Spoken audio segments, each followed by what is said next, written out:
इस परमेश्वर का वास्तविक स्वरूप अपने सामने प्रत्यक्ष विषय के रूप में नहीं ठहरता। इसको कोई भी चर्म चक्षुओं द्वारा नहीं देख पाता। मन से बारंबार चिंतन करके ध्यान में लाया हुआ वह परमात्मा निर्मल और निश्चल हृदय से और विशुद्ध बुद्धि के द्वारा देखने में आता है। जो इसको जानते हैं वे अमृत स्वरूप हो जाते हैं। पहली बात,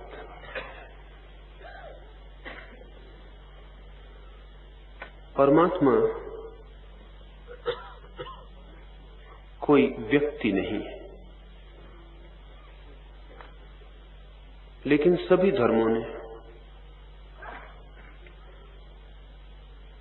जिस भांति की परमात्मा की चर्चा की है उससे ये भ्रांति बैठ गई है लोक मन में कि परमात्मा कोई व्यक्ति। यदि परमात्मा व्यक्ति है तो फिर उसके साक्षात्कार करने की अभिलाषा जगती है कि उसे हम देखें, कि उसे हम जानें, कि उसे हम पहचानें, कि उसकी निकटता उपलब्ध हो, कि उसका सामीप्य मिले। लेकिन परमात्मा कोई व्यक्ति नहीं। व्यक्ति की तरह परमात्मा की धारणा केवल काव्य प्रतीक है। परमात्मा शक्ति है, व्यक्ति नहीं। इसलिए कहीं आप उसे खोज ना पाएंगे। कोई ऐसा क्षण नहीं होगा जब आप आमने सामने खड़े हो जाएंगे। इसलिए सूत्र कहता है परमात्मा को प्रत्यक्ष करने का कोई उपाय नहीं, क्योंकि प्रत्यक्ष तो व्यक्तियों का हो सकता है, वस्तुओं का हो सकता है। फिर ये भी समझ लेना जरूरी है कि परमात्मा को जब मैं कह रहा हूं कि शक्ति है, तो शक्ति भी बहुत विशिष्ट ढंग की है। शक्ति तो विद्युत भी है, शक्ति तो कशिश भी है, शक्ति तो चारों तरफ व्याप्त है। परमात्मा शक्ति है इतने कहने से भी बात पूरी नहीं होती। परमात्मा सब्जेक्टिव एनर्जी है, विषयगत शक्ति है। एक तो ऐसी शक्ति है जो देखी जा सकती है, और एक ऐसी शक्ति है जो सदा देखने वाले में होती है, जो दृश्य में नहीं होती बल्कि दृष्टा में होती है। एक तो ऑब्जेक्टिव एनर्जी है जिसे हम देख सकते हैं, बिजली। एक सब्जेक्टिव एनर्जी है, एक अंतरात्मा की ऊर्जा है जिसे हम कभी भी नहीं देख सकते, क्योंकि हम उसी के द्वारा देख रहे हैं। या और भी उचित होगा कहना कि हम स्वयं वह ऊर्जा है। और ऐसा नहीं है कि वो ऊर्जा बाहर नहीं है, वो बाहर भी है, लेकिन उसे देखने का ढंग पहले भीतर उसके अनुभव से शुरू होता है। और जो व्यक्ति उस ऊर्जा को अपने भीतर अनुभव कर लेता है, उसे वो सब जगह प्रत्यक्ष हो जाती है। जो उस ज्योति को भीतर देख लेता है, उसके लिए सारे जगत में उस ज्योति के अतिरिक्त कुछ भी नहीं रह जाता। लेकिन उसका पहला अनुभव, पहली दीक्षा, उसका पहला संस्पर्श भीतर होगा। वो अंतरतम ऊर्जा है। तो परमात्मा की खोज कोई बहिर खोज नहीं, न तो उसे खोजने के लिए हिमालय जाना जरूरी, न तिब्बत के पर्वतों में भटकना, न मक्का मदीना कुछ साथ देंगे, न काशी और प्रयाग, न गिरनार, न जेरूसलम। कोई बाहर की खोज परमात्मा नहीं है। इसलिए कोई मंदिर, कोई तीर्थ उसकी जगह नहीं है। इससे कठिनाई बहुत बढ़ जाती है। अगर वो किसी मंदिर में होता, किसी तीर्थ में होता, वो चाहे तीर्थ हो एवरेस्ट के शिखर पर, कैलाश पर, तो भी कोई अड़चन न थी, हम वहां पहुंच ही जाते। वो सरल बात थी। बाहर की यात्रा जरा भी कठिन नहीं है। कितनी भी अड़चन हो, बाहर की यात्रा कठिन नहीं है, वहां हम पहुंच ही जाते। लेकिन परमात्मा की तरफ पहुंचने की कठिनाई यही है कि वो खोज के अंत में नहीं है, वो खोजी के भीतर प्रारंभ से ही मौजूद है। वो कोई मंजिल नहीं है, वो यात्री का अंतस्थल है। तो जो उसे बाहर खोजता है, बाहर खोजने के कारण ही नहीं खोज पाता है, क्योंकि वो गलत जगह खोज रहा है। उसे खोजना हो तो खोजी में ही खोजना होगा। उसे खोजना हो तो सब तीर्थों से मुक्त होकर भीतर आना होगा। उसे पाना हो तो बाहर से सारे इंद्रियों के द्वार बंद ही कर लेने पड़ेंगे, क्योंकि जितना हम उसे खोजने जाते हैं उतना ही उससे दूर निकलते जाते हैं। जितना हम बाहर सोचते हैं कि वो होगा, उतना ही ये ख्याल मिटने लगता है कि भीतर है। तो परमात्मा व्यक्ति नहीं है, उसका कोई साक्षात्कार नहीं हो सकता। परमात्मा शक्ति है, लेकिन शक्ति भी पदार्थगत नहीं है, आत्मगत है। इसलिए उसका पहला अनुभव स्वयं में प्रवेश पर ही होता है। और ये जो स्वयं प्रवेश है, इसका हमें स्मरण ही नहीं आता। हम सब तरफ भटकते, हम सब जगह खोजते। हमारी आंखें, हमारे हाथ, हमारे कान कोई स्थान नहीं खोजते, छोड़ते जहां हम उसे न खोजते हो। चाहे हमारे नाम अलग हों, सभी लोग परमात्मा को नहीं खोज रहे हैं। कोई आनंद को खोज रहा है, कोई शांति को खोज रहा है, कोई परमात्मा को खोज रहा है, कोई मुक्ति को खोज रहा है। ये सब नाम उस एक ही चीज के हैं। एक बात पक्की है कि सभी खोज रहे हैं। उनकी खोज का नाम कुछ भी हो, और जो भी उसे खोज रहा है वो दो ही जगह खोज सकता है, या तो बाहर खोजे या भीतर खोजे। दो आयाम है। जो बाहर खोज रहा है वो भटकता रहेगा। उसकी पहली चिंगारी भीतर से शुरू होती है। उसे पहले भीतर ही जानना होगा, उसे पहले स्वयं में ही जानना होगा, क्योंकि जो स्वयं के भीतर ही झांकने में असमर्थ है वो किसी और के भीतर झांकने में कैसे समर्थ हो सकेगा। जिसके भीतर का दिया बुझा है वो कहीं भी खोजता रहे, वो जहां भी जाएगा वहीं अंधेरा हो जाएगा, उसे प्रकाश नहीं मिल सकता। वो अंधेरे को अपने साथ लेके चल रहा है, और जिसके भीतर का दिया जला है वो अंधेरे से अंधेरे में भी जाए तो वहां प्रकाश हो जाएगा, क्योंकि वो अपने भीतर के प्रकाश को लेके चल रहा है। वो जहां जाता है उसका प्रकाश उसके साथ चला जाता है। परमात्मा अंतर खोज, ये सूत्र कह रहा है इस परमेश्वर का वास्तविक स्वरूप अपने सामने प्रत्यक्ष विषय के रूप में नहीं ठहरता है। इसको कोई भी चर्म चक्षुओं द्वारा नहीं देख पाता है। मन से बारंबार चिंतन करके, इसको थोड़ा एक एक कदम समझने की कोशिश करें। मन से बारंबार चिंतन करके ध्यान में लाया हुआ वह परमात्मा निर्मल और निश्चल हृदय से और विशुद्ध बुद्धि के द्वारा देखने में आता है। पहली बात, मन से बारंबार चिंतन करके। हमें उसका कोई पता नहीं, कोई ठिकाना नहीं, हमें उसके नाम का भी कोई पता नहीं, हम ये भी नहीं जानते कि वो है भी या नहीं।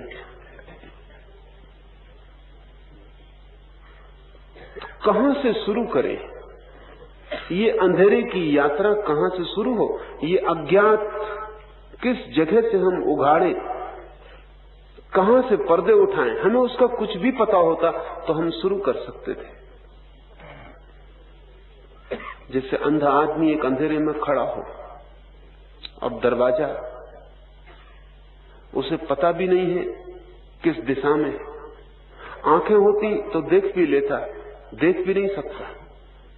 आंखें भी होती तो भी मुश्किल था, क्योंकि घना अंधेरा है।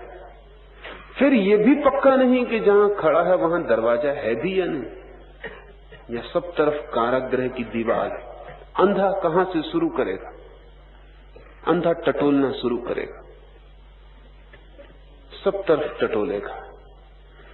टटोलने में बहुत भूल चूक होगी, क्योंकि दरवाजे पे हाथ सीधा नहीं पड़ जाएगा, दीवार पर पड़ेगा। बहुत बार दरवाजा चूक चूक भी जा सकता है। चिंतन टटोलना है। चिंतन का अर्थ है हमें कुछ पता नहीं, टटोलते, मन से सोचते, विचारते, प्रश्न उठाते, हल खोजने की कोशिश करते, सब टटोलना। इसमें 100 में 99 मौके पर तो दीवार पर हाथ पड़ेगा, एक ही मौके पर दरवाजे पर हाथ पड़ेगा। और डर यह है कि 100 दफा 99 दफा जब दीवार पे हाथ पड़े तो हाथ भी दीवार का आदी हो जाएगा। हो सकता है दरवाजे पे भी जब हाथ पड़े तब भी आपको भरोसा ना आए कि दरवाजा है। 99 दीवार मिली, शायद ये भी दीवार ही हो। चिंतन 100 में से 99 बार नास्तिकता पर पहुंचेगा, एक बार ही आस्तिकता पर पहुंचता है। ये थोड़ा समझ लेना चाहिए। जो लोग भी सोचना शुरू करेंगे पहले नास्तिक हो जाएंगे। दीवार पहले मिलेगी। दरवाजा तो बहुत छोटी सी जगह होता है, दीवार बड़ी है। हाथ दीवार पर ही पड़ेगा। कभी संयोग की ही बात है, या बहुत जन्मों तक दीवार टटोल के जो चले हों कि उनका हाथ किसी जन्म में सीधा दरवाजे पर पड़ जाए, अन्यथा नास्तिकता ही प्रारंभ होगी। चिंतनशील व्यक्ति पहले नास्तिक हो जाएगा। और ध्यान रहे, जो नास्तिक होने से डरेगा वो पहला कदम ही नहीं उठा पाएगा। इसलिए मैं नास्तिकता को आस्तिकता का विरोध नहीं मानता हूं, आस्तिकता का प्राथमिक चरण मानता हूं। इसलिए नास्तिक की मेरे मन में जरा भी निंदा नहीं है, पूरी प्रशंसा है। क्योंकि जो नास्तिक ही नहीं हुआ उसके आस्तिक होने का कोई भी उपाय नहीं। और अगर आप नास्तिक होने के पहले आस्तिक हो गए तो आपकी आस्तिकता नपुंसक होगी, झूठी होगी, सिर्फ अंधी होगी।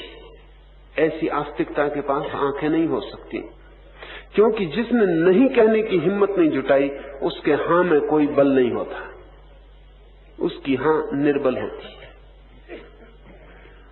और जिसने कभी चिंतन की धारा को निखारा नहीं, पैना नहीं किया, और जिसने चिंतन की तलवार पर धार नहीं रखी, जो इसलिए डरता रहा कि कहीं इंकार न हो जाए, उसकी बोथली तलवार आस्तिकता की भी किसी काम की नहीं।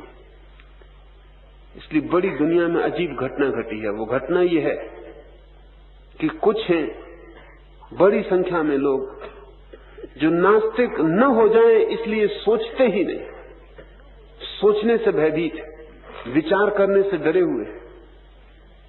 लेकिन अगर आपकी आस्तिकता विचार करने से डरती है तो दो कौड़ी की है। जो विचार को भी नहीं सह सकती वो आस्तिकता कहां ले जाएगी। विचार बड़ी कमजोर चीज है, जो विचार से ही टूट जाती है उसका क्या मूल्य है।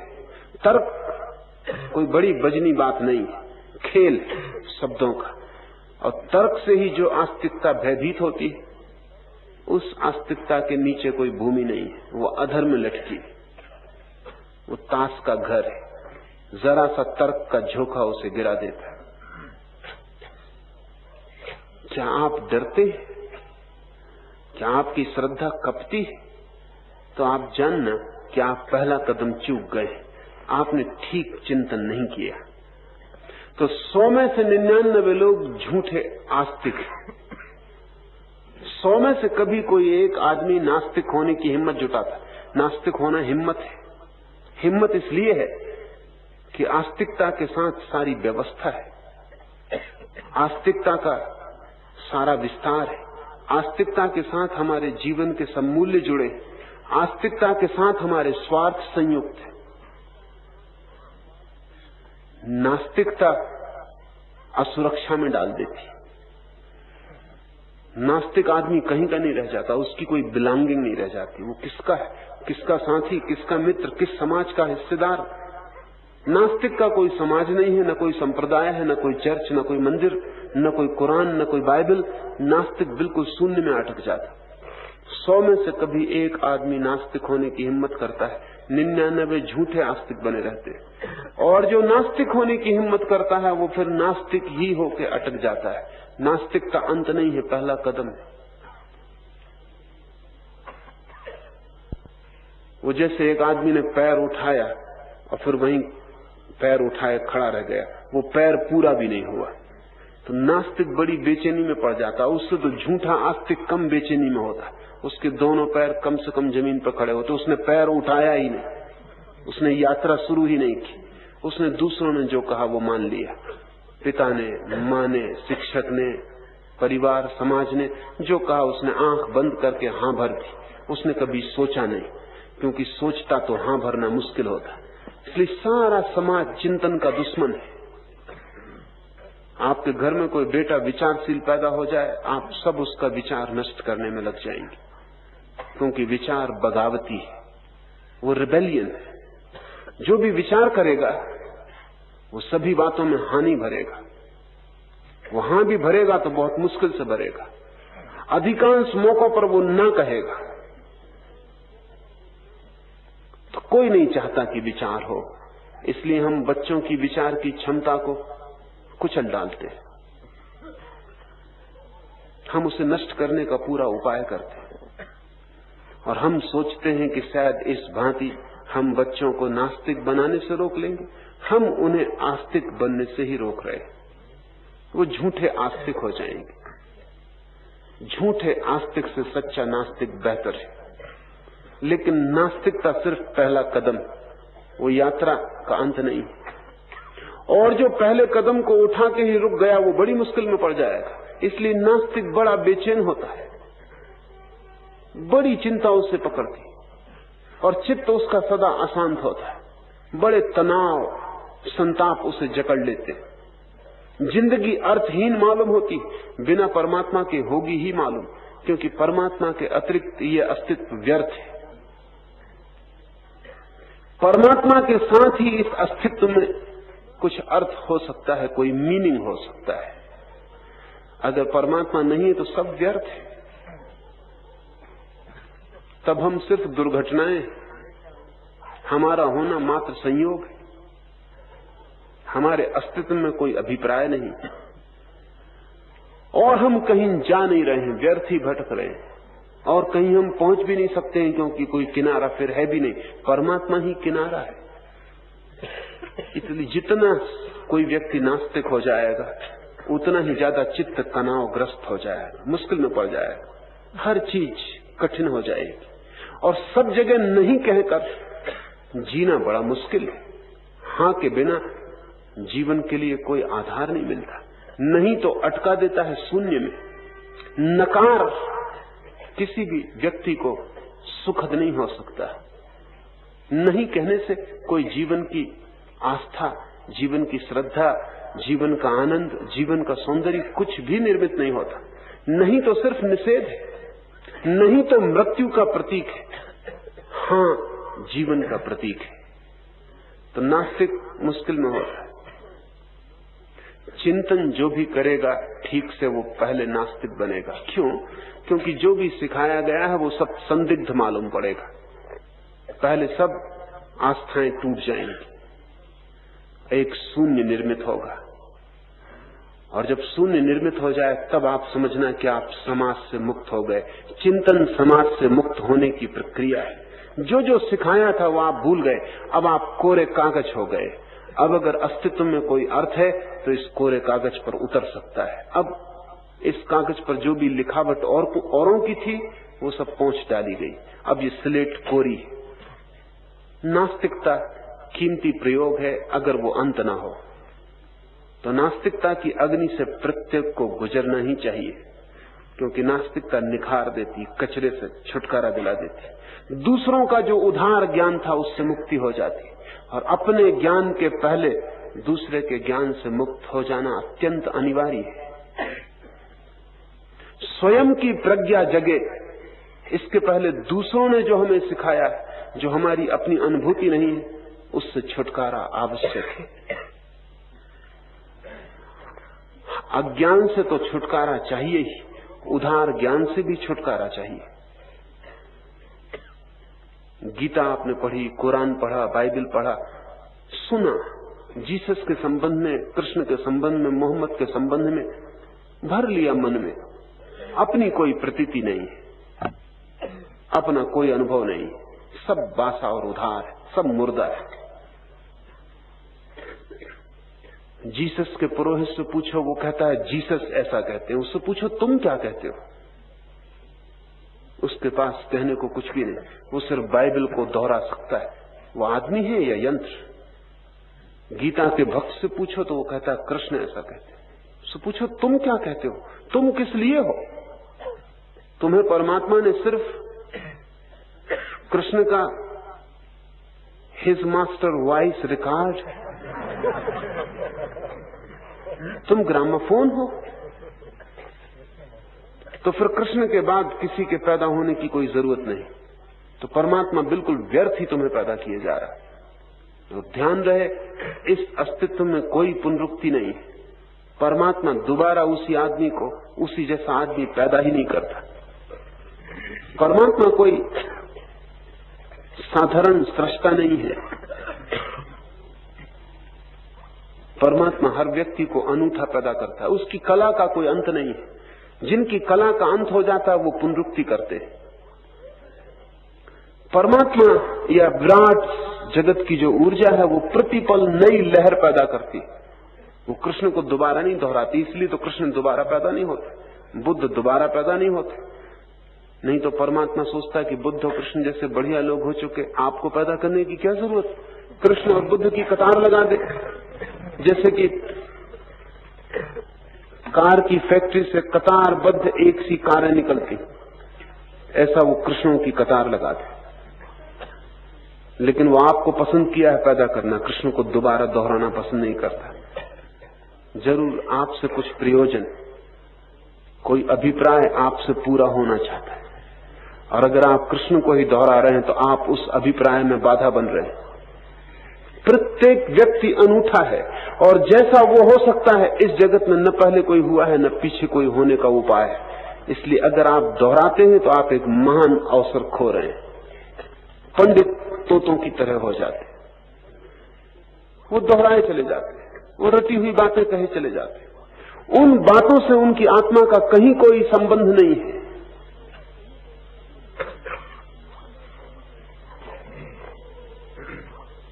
गीता हो, कुरान हो या बाइबल हो, मोहम्मद, कृष्ण, महावीर हो, वे प्यारे लोग लेकिन पुनरुक्त करने योग्य नहीं। उन जैसे होने की कोई भी जरूरत नहीं, और उनकी बातें दोहरा के आप उन जैसे हो भी नहीं सकते। महावीर पूरे 2500 साल हो रहे हैं, 2500 साल में हजारों लोगों ने उनकी बातें तोतों की तरह दोहराई, उनमें से एक भी महावीर पैदा नहीं हो सका, कभी हो भी नहीं सकता। महावीर ने किसी की बात नहीं दोहराई, इसलिए वो महावीर हो सके। कृष्ण किसी की बात नहीं दोहरा रहे, इसलिए वो कृष्ण हो सके। जीसस पुराने शास्त्रों से कुछ उल्लेख नहीं कर रहे हैं, जो खुद जाना है उसे कह रहे हैं, इसलिए वो जीसस हो सके। और आप उनकी बातें दोहरा के होना चाहते।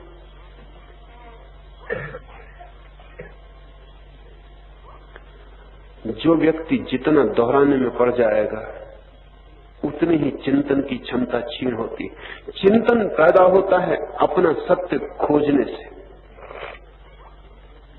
जो दूसरों के सत्य मान लेता है वो खोजता ही नहीं, जो खोजता नहीं वो सोचेगा क्यों। जो सोचता नहीं है उसके भीतर सब द्वार बंद हो जाते हैं, वो टटोलता ही नहीं, दीवार ही रह जाती, वो कारागृह में बैठा रह जाता। ये हो सकता है कि कारागृह में बैठे बैठे ही आप सोचें कोई कारागृह नहीं, सब कारागृह माया है, लेकिन इससे कोई मुक्ति नहीं होती। बैठे आप कारागृह में, बाहर की हवा, खुला आकाश, बाहर का प्रकाश, उससे आपका कोई भी संबंध नहीं। आप आंख बंद किए दोहरा सकते हैं कि सब कारागृह माया है, मैं बंधन में हूं ही नहीं।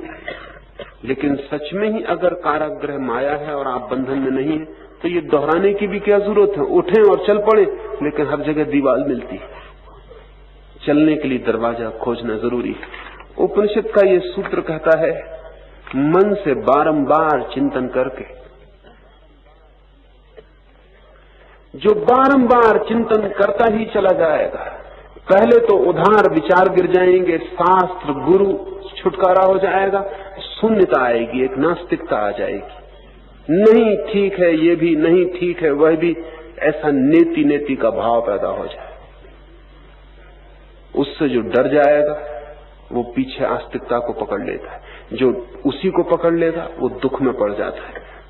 और थोड़ा आगे बढ़ने की जरूरत है। अगर परमात्मा है तो हमारे सोचने से नष्ट नहीं हो सकता। अगर परमात्मा है तो हमारे सोचने से निश्चित ही मिलेगा। अगर नहीं मिल रहा है तो समझना कि सोचना अभी पूरा नहीं हुआ है। परमात्मा उस दिन मिलता है जिस दिन चिंतन अपने पूरे शिखर पर पहुंच जाता है। परमात्मा चिंतन के पूरे शिखर पर उसकी पहली किरण उतरती है। वो विचार के परम शिखर पर हुआ पहली प्रतीति है कि वो है। उसका होना अंधी श्रद्धा में नहीं, आंख वाले विचार का परिणाम है। जो सोचता ही चला जाता है, सोचता ही चला जाता है, निर्भीक होकर, कुछ भी टूटे टूट जाए, परंपरा टूटे टूट जाए, शास्त्र गलत दिखे दिखाई पड़ने दे, सोचता ही चला जाता है। एक दिन जब सब उधार से मुक्ति हो जाती, अचानक आंखें साफ हो जाती और जहां नहीं प्रतीत हो रहा था वहां परमात्मा का पहला आभास, पहली झलक मिलती। आस्तिक परम विचारक है, उन्होंने बहुत सोचा है, उस जगह तक सोचा है जहां वे सोचना पीछे पड़ गया और वे आगे निकल गए। उन्होंने सोचने का पीछा अंत तक किया है, उस जगह तक जहां सोचना ही गिर गया और वे आगे चले गए। परमात्मा की पहली प्रतीति चिंतन से मिलती है, पहला आभास, लेकिन अनुभव नहीं, सिर्फ आभास, सिर्फ इस बात की झलक कि वो है। इस झलक पर ही जो रुक जाएगा वो भी परमात्मा को नहीं पहुंच पाया, उसने भी अनुभव नहीं किया। ये झलक जरूरी है पर काफी नहीं। चिंतन के बाद मन में बारंबार चिंतन करके ध्यान में लाया हुआ परमात्मा, ये जो पहली झलक मिले फिर इसको ध्यान में रूपांतरित करना है। ये जो पहली झलक आए ये सदा स्मरण रहने लगे, ये ध्यान बन जाए, इसे भूला ही न जा सके। उठते बैठते सोते जागते वो झलक संभाल के रखनी है भीतर, जैसे माँ अपने बच्चे को गर्भ में संभाल के रखती है। चलती भी है तो संभल के, काम भी करती है तो संभल के। एक स्मरण बना ही रहता है कि वो गर्भवती, एक छोटा जीवन अंकुरित हो रहा है, उसे कोई चोट न पहुंच जाए। ठीक जैसे झलक मिल गई, उस झलक को वो अपने भीतर संभाल के चलता है। कबीर ने कहा है, जैसे गांव की वधुएं नदी से पानी भर के सिर पर मटकियां रख के गांव की तरफ लौटती हैं, तब वे गपशप भी करती हैं, बातचीत भी करती हैं, हंसती भी हैं, राह से चलती भी हैं, और उनका ध्यान सदा गगरी में लगा रहता है, वो गिरती नहीं। सब चलता रहता है, चलना, बात करना, हंसना, गीत गाना, लेकिन ध्यान गगरी में लगा रहता है। कोई भीतर की स्मृति गगरी को संभाले रखती है। इसको कबीर ने सुरति कहा है, नानक ने भी सुरति कहा है। सुरति बुद्ध के वचन स्मृति का बिगड़ा हुआ रूप है। बुद्ध ने कहा था माइंडफुलनेस, स्मृति, होश बना रहे निरंतर एक तत्व का, सब कुछ भूल जाए वो न भूले। उसी को कबीर, नानक, दादू ने सुरति कहा है। सुरति बनी रहे, जगी रहे। पुराने संतों ने निरंतर एक कहानी का उल्लेख किया है।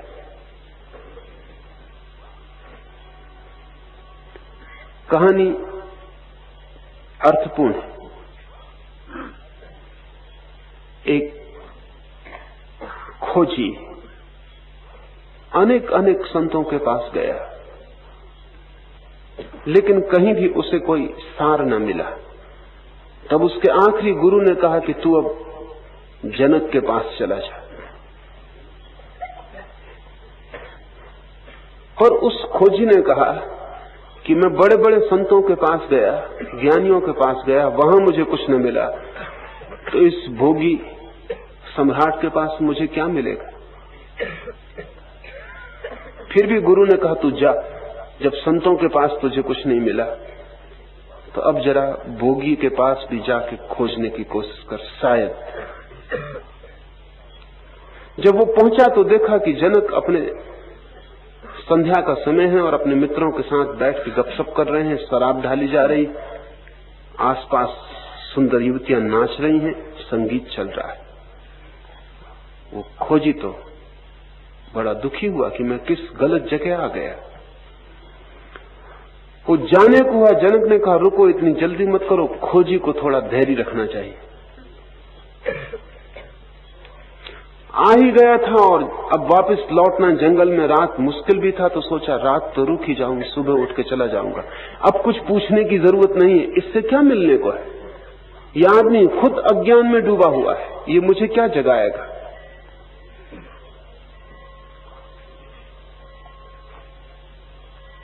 सांझ भोजन के बाद सम्राट उसे उसके कमरे में छोड़ गया और कहा कि आप ठीक से विश्राम करें। बड़ा सुंदर कमरा था, सजा हुआ था, विशेष अतिथियों के लिए बनाया गया। बहुमूल्य गद्दियां थी, बड़ा सुखद वातावरण था, सुगंधित था। वो खोजी सोया, लेकिन जैसे ही बिस्तर पर लेटा कि घबराहट हो गई। ऊपर ठीक छत से, जो काफी ऊंची थी, एक नंगी तलवार लटक रही और एक पतले धागे से बंधी। उसने कहा कि ये भी क्या स्वागत की कोई व्यवस्था है, ये आदमी मुझे मारना चाहता, ये तलवार कभी भी गिर सकती, ये कच्चा सा धागा बंधा है, जरा सा हवा का झोंका। तो वो रात बहुत उसने सोने की कोशिश की, लेकिन सो ना सका। करवट बदले, फिर आंख खोल के देखे कि तलवार अभी अटकी, फिर करवट बदले, फिर उठ के बैठ जाए, फिर देखे तलवार अभी लटकी। सुबह सम्राट आया और उसने पूछा कि रात ठीक से तो सो सके। उसने कहा खाक। ये कोई सोने की व्यवस्था है? ये कोई आतिथ्य है? ये तलवार ऊपर लटकी, पतले धागे, इसकी स्मृति पीछा करती रही।